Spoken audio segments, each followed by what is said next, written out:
Shalom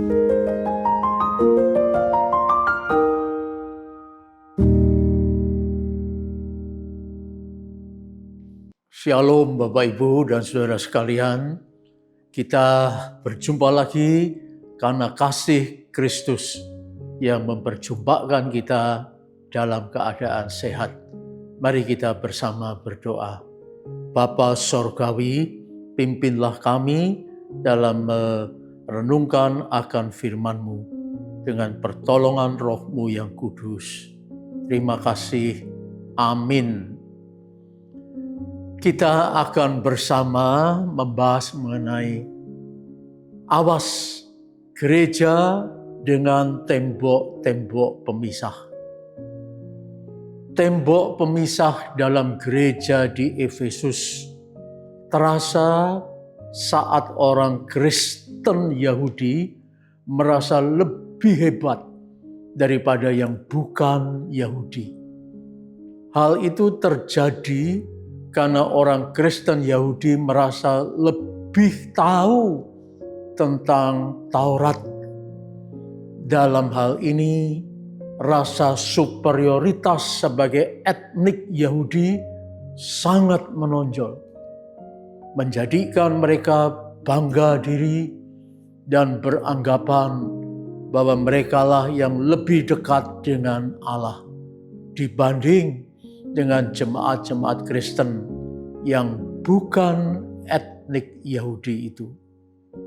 Itu sebabnya Paulus berkata, kita bukan lagi anak-anak yang diombang-ambingkan oleh berbagai angin pengajaran, oleh permainan palsu manusia, dalam kelicikan mereka yang menyesatkan.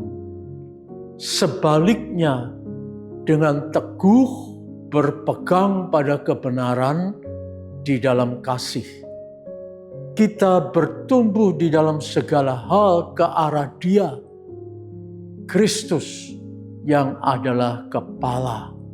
Efesus 4 ayat 14 dan 15. Jelas sekali dalam bacaan tadi bahwa yang dikatakan angin pengajaran, permainan palsu manusia, dan kelicikan adalah tembok-tembok pemisah yang ada di dalam gereja Efesus. Lihat Efesus 2 ayat 14. Nah, Paulus mengajak semuanya bertumbuh dalam kebenaran ke arah Kristus. Apakah gereja saat ini ada tembok-tembok memisah di antara jemaat? Tentu ada. Di mana-mana. Dan dalam segala hal selalu kita temukan perbedaan. Perbedaan jika dibesar-besarkan akan berubah menjadi tembok-tembok kecurigaan. Dan tembok pemisah akan terbangun. Sebenarnya perbedaan itu wajar. Hanya saja perlu diingat, di dalam perbedaan ada hal-hal yang perlu dihindari, yaitu yang pertama, perbedaan bukan untuk menarik garis pemisah dengan yang lain. Apalagi untuk saling menjustifikasi. Baik dalam masalah pengetahuan, kekayaan, jenjang sosial, dan karakter. Hal-hal ini tadi bisa menghambat komunikasi satu dengan yang lain. Yang pandai, yang kaya, yang berpangkat, yang berkarakter keras, mengambil jarak dengan yang dianggap tidak selevel. Maka di gereja itu bisa terbangun banyak tembok pemisah. Yang kedua, ada tembok pemisah yang lebih menyakitkan, yaitu ada orang-orang yang merasa dekat dengan Allah, merasa hidupnya penuh dengan karisma, dan merasa tingkat kerohaniannya di atas yang lain, maka yang lain cuma dilihat dengan sebelah mata. Jika perasaan seperti ini dimiliki oleh sang pendeta dan pejabat gereja, maka amat disayangkan.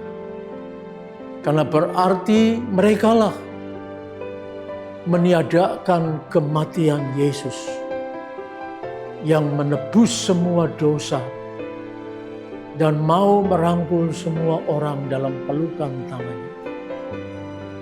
Seharusnya karisma dan kehidupan rohani yang baik dipakai untuk melayani Tuhan, baik di dalam maupun di luar gereja. Yang ketiga, ada pula orang-orang yang tidak pernah puas. Mereka senangnya mencela, mengkritik, dan menuntut siapa saja yang jadi panitia atau pejabat gereja, juga pendetanya. Karena mereka merasa sebagai pejabat gereja punya power. Mereka yang bersikap demikian kebanyakan adalah orang yang bermasalah dengan dirinya sendiri.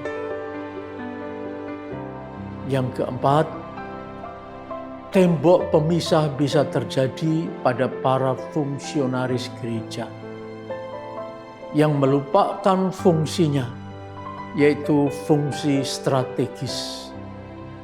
Fungsi untuk saling bekerja sama dan sama-sama bekerja mengerjakan pekerjaan Tuhan. Bukan untuk memerintah, apalagi melarang berdasarkan kemauan dan kepentingannya sendiri. Yang kelima, ada juga orang yang berada di dalam gereja, tetapi mereka tidak hidup di dalam kasih Kristus. Kasih Kristus tidak ada di dalam keluarga atau di dalam batinnya. Mereka hanya senang membuat onar, karena keonaran membahagiakan dirinya. Hal ini harus diwaspadai. Sebab itu, bagaimana kita harus bertindak? Ingatlah perkataan Paulus. Kita bertumbuh di dalam segala hal ke arah Dia, yaitu Kristus yang adalah kepala. Efesus 4 ayat 15b. Taati dan hormatilah Kristus yang adalah kepala gereja.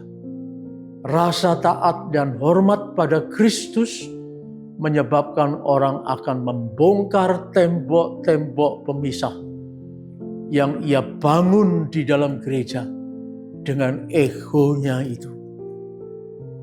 Janganlah ada lagi tembok-tembok pemisah, apalagi jika Anda yang membangunnya. Runtuhkanlah itu. Amin.